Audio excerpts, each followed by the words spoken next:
حضرت جی ایک سوال ہے، اور یہ سوال میرا خیال ہے کہ بہت سارے لوگوں کا سوال ہے۔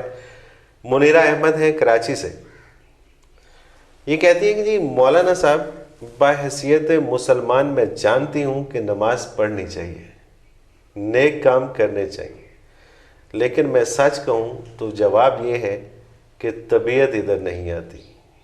اس کا حل کیا ہے؟ خدا را نصیحت نہ کیجیے گا، میں نے پہلے ہی عرض کیا ہے کہ میں یہ جانتی ہوں کہ ہمیں عبادات کرنی چاہیے، طبیعت مائل نہ ہونے کا کوئی حل فرما دیجیے۔ الحمدللہ رب العالمین، والصلاة والسلام علی حبیبہ محمد وآلہ وصحبہ اجمعین۔ اعوذ باللہ من الشیطان الرجیم، بسم اللہ الرحمن الرحیم۔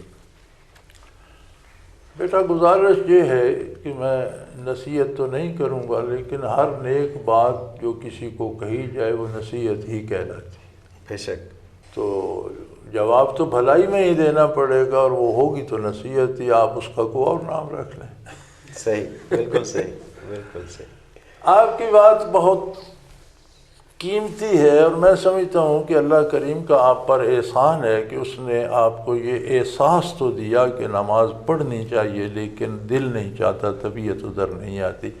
یہ ادراک ہونا بھی ایک بہت بڑا انعام ہے اللہ کا۔ بے شمار لوگ ہیں جنہیں اس کا کوئی ادراک بھی نہیں ہے۔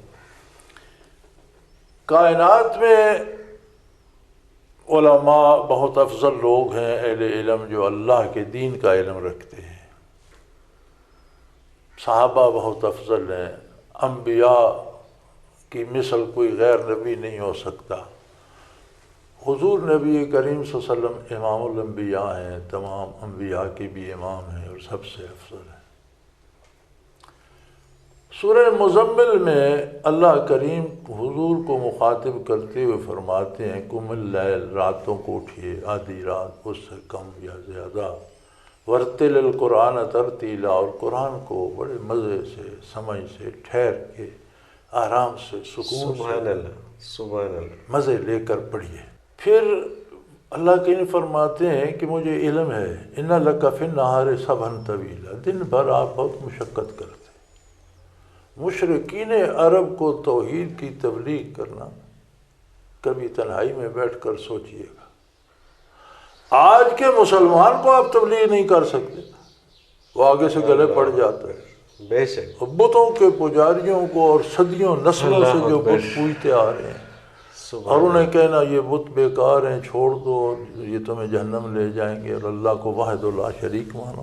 بڑا پر مشقت کام تھا، پھر توہین ہوتی، پتھر مارے جاتے، ایذا دی جاتی۔ فرمایا ان لک فی النہار سبحا طویلا، بے شک دن بھر آپ کا بہت مشکلات میں گزرتا ہے، لیکن اس کے باوجود راتوں کو اٹھ جائیے، قرآن کی تلاوت کیجیے، اور ایک اور کام کیجیے، وَاذْكُرِ اسْمَ رَبِّكَ وَتَبَتَّلْ إِلَيْهِ تَبْتِيلًا، اللہ کے ذاتی نام کی تکرار کیجیے،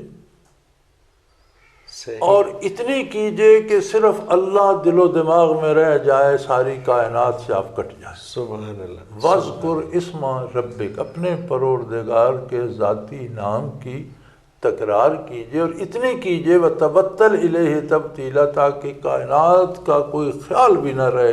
یعنی یہ ایک بات کہ آپ اتنی تکرار کرتے ہیں کہ صرف وہی ذہن میں نقش ہو جاتی ہے، کچھ نہیں رہتا۔ سبحان اللہ، سبحان اللہ۔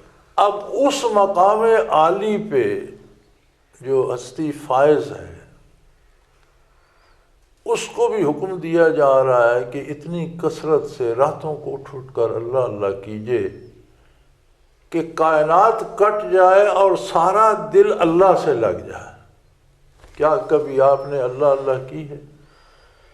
اللہ اکبر۔ نہیں کی تو طبیعت اس کے بغیر تو ادھر کیسے آئے گی؟ اور جب تک وہ دل میں وہ عشق سمائے گا نہیں، وہ بات نہیں آئے گی، طبیعت ادھر کیسے آئے گی؟ طبیعت کو ادھر کی آشنائی ہی نہیں، اس نے ادھر جھانکا ہی نہیں، اسے خبر ہی نہیں کہ ادھر بھی کچھ ہے، اس نے کچھ چکھا ہی نہیں۔